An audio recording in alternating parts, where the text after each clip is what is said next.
Hello everyone and welcome.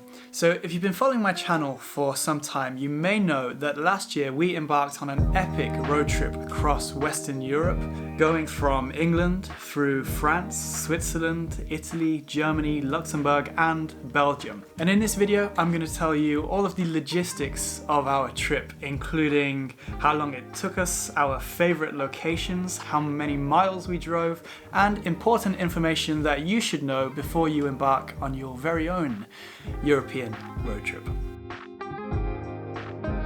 So I'm actually going to start by talking about the ferry trip because I think that's the first thing that you may be a little bit unsure about. But all I want to say is if there's anything you're worried about with the ferry ride, don't worry, because it was the most pleasant travel experience I think I've had. You had plenty of time to do what you needed to do. All of the instructions were very clear. And on the ferry itself, it was amazing just to be able to sit back and enjoy the views of the English coastline and then the French coastline. So I'll start off by talking about the driving. Obviously, the first thing is switching over to the other side of the road, which if you've never done it before, you probably will be a little bit confused for the first 1 to 2 days. But after that, it wasn't too bad. It's just second nature. It's just getting used to the specific road rules, which just takes a couple of days.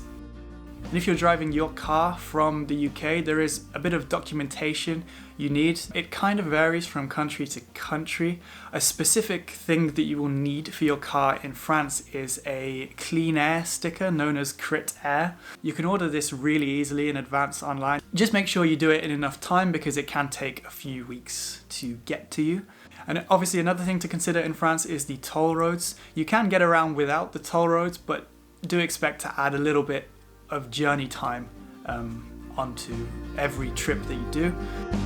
One more driving point before we get onto the fun stuff. Each country has its own rules in terms of speed limits and overtaking rules, just little things that you should know. And it's really useful to check in advance, just so that you know, because obviously sometimes the speed limits aren't very clearly marked. It makes for a more relaxing experience.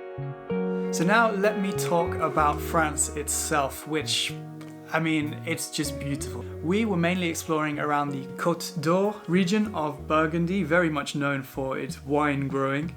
And some of my personal highlights are Dijon, especially Le Musée des Beaux-Arts, which is an incredible art museum. Be sure to get some French pastries at the many boulangeries because French pastries are incredible. Some more countryside locations. You can also visit Le Château de Bussy-Rabutin, which was very much a hidden gem that we found. Another really great chateau is Le Château de Savigny-le-Bon, which is located very close to Bon, which you may know for the very famous hospice with its intricate roof. But this chateau is also home to a lot of artifacts that have been collected up, including many vehicles.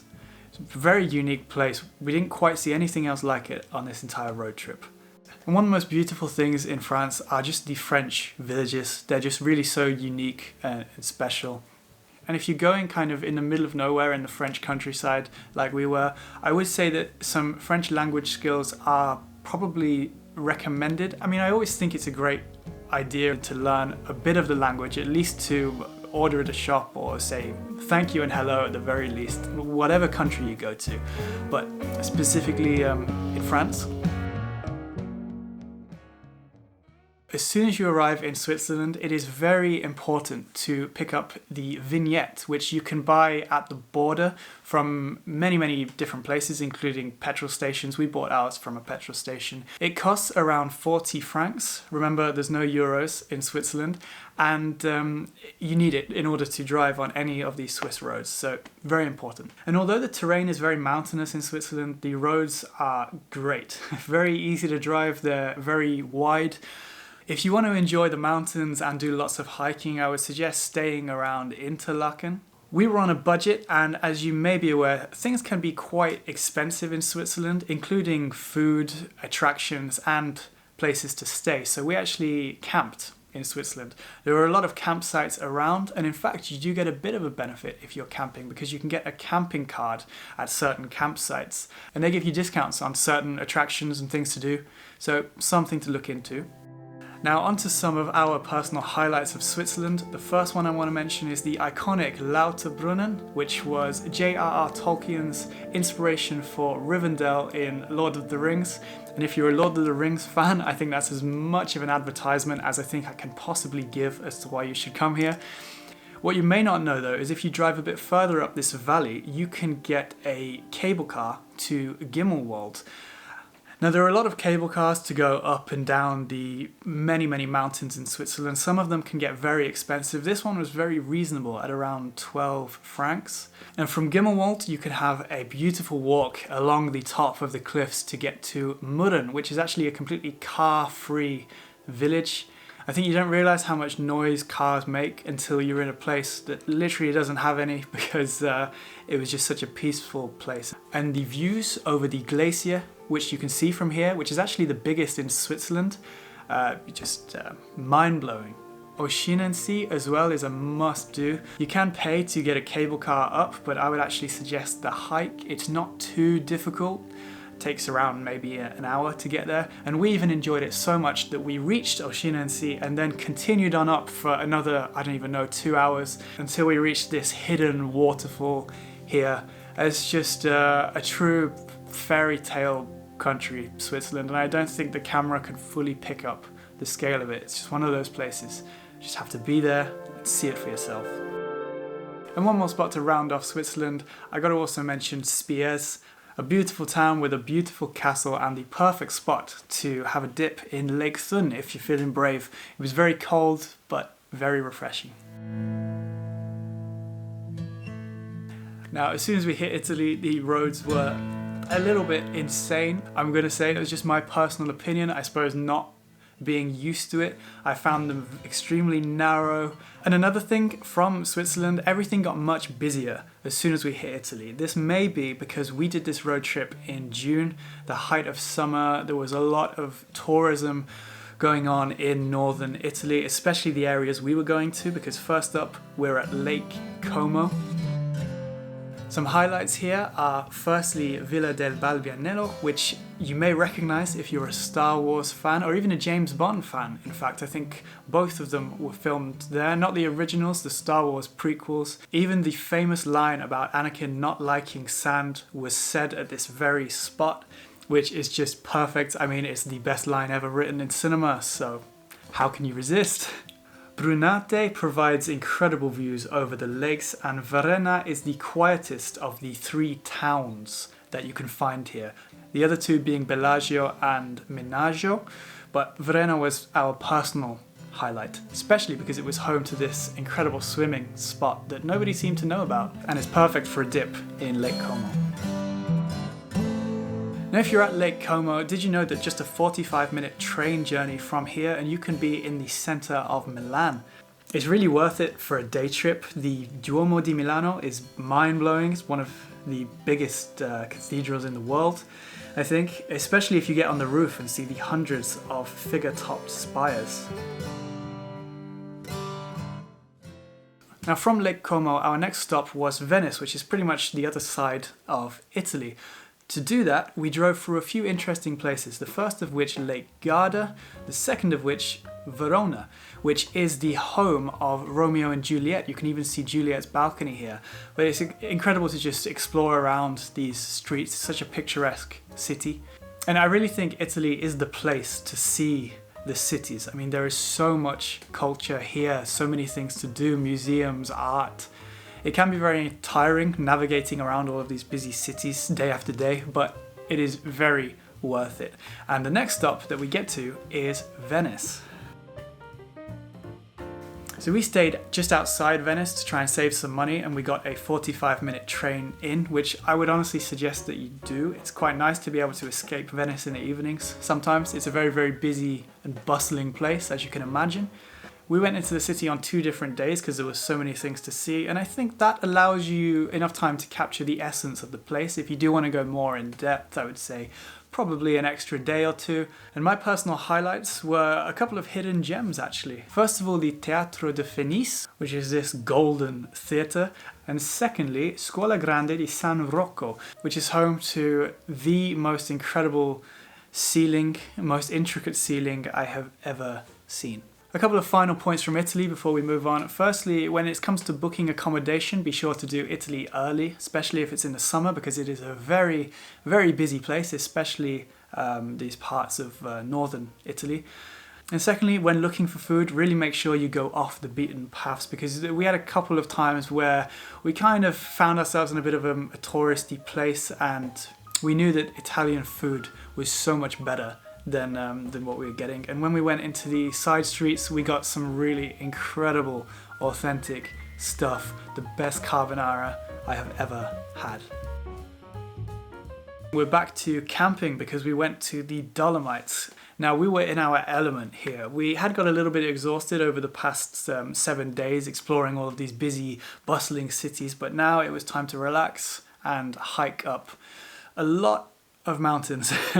Again, even though we had a lot of hiking to do, I don't know, I always feel relaxed and I feel like I can take a deep breath when I'm back in nature. But the Dolomites were, I think, one of my personal favorite areas that we visited on this entire trip. The highlight for me of the entire road trip being Cime and Cadini group. We were hiking, I think, for around 10 hours this day. We just couldn't stop ourselves. It's just view after view after view.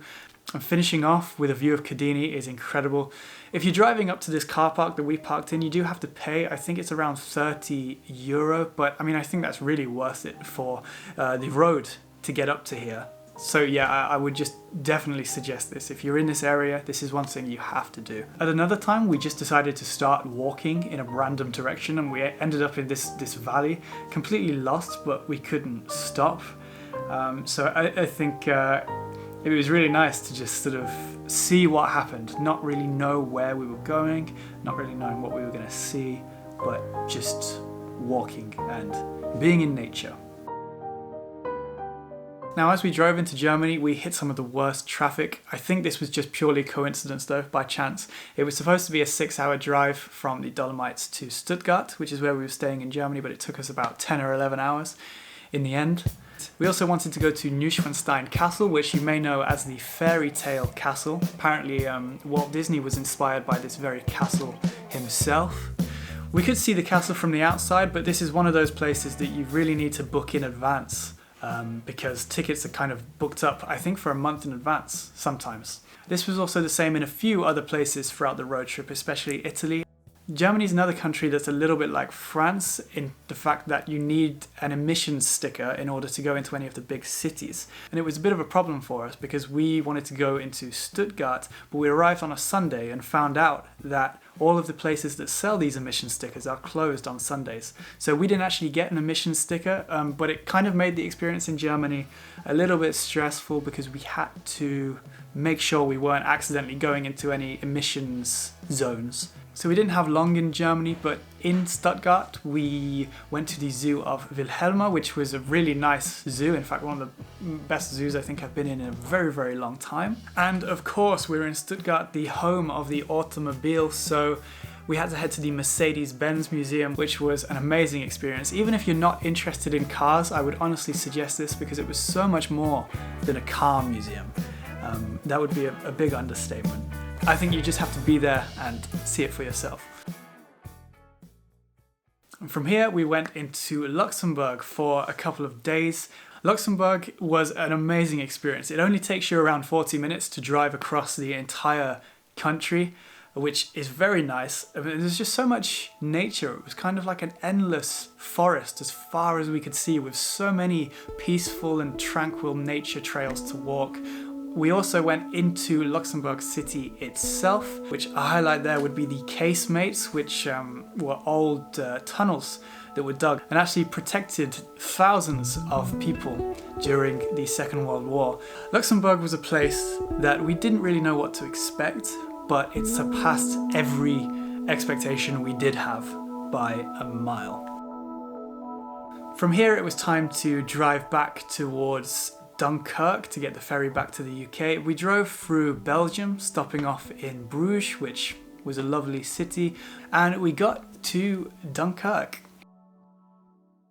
Now we decided to get the ferry back from Dunkirk because we wanted to see some of the ships that were there, as well as the beaches with the multitude of Second World War history that you can find there. But in fact, as well as that, what we also found was that the ferry trip from Dunkirk was even more relaxing than the one to Calais. So I guess if you want an even more stress-free ferry trip, go from Dover to Dunkirk, not from Dover to Calais. But really, it doesn't matter that much. Both were great. So it's time for our overall statistics now. This trip took us 25 days in total. With that being said, I would suggest having a few extra days, maybe doing this over 30 days, because sometimes it was a little bit rushed and we were exhausted by the end of it. I think you need sometimes a day just to rest, recuperate, and start the next day fresh. And I can't say the exact amount of miles we did because there was so much, piddling about, I guess you could say. But it was definitely at least 2,500 miles that we did on the trip. But I'll remind you of what I said earlier, that the more you plan ahead, the more efficient you will be with all of this stuff.